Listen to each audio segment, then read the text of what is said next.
Polsek Denpasar Selatan menangkap dua driver ojek online bernama Mok Mahkut, 36 tahun, dan Hendra Sugianto, 41 tahun Selasa 17 Januari.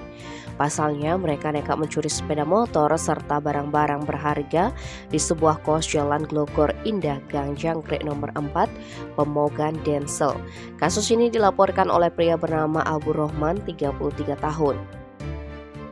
Kasat Reskrim Polsek Densel AKP Imade Putra Yudhistira, Sekjen Kapolsek Kompol Imade Teja Dwi Permana menjelaskan peristiwa ini terjadi 28 Desember 2022, tetapi baru diketahui beberapa jam setelah kejadian berdasarkan informasi dari tuan rumah kos bahwa ada orang yang mengambil barang miliknya di dalam kos.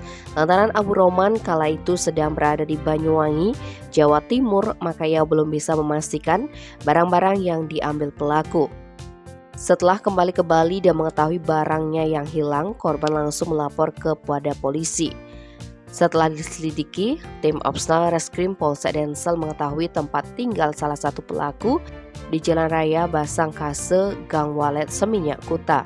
Salah satu pelaku bernama Hendra ditangkap di Jalan Berawul, Kerobokan, Kuta Utara. Sedangkan pelaku lain yakni Makut asal Jember, Jawa Timur ditangkap di Glogor Indah 1A, Gang Melati, Pemogan. Atas perbuatannya, kedua ojol ini terancam pidana penjara paling lama 7 tahun. Tim Bali Express melaporkan.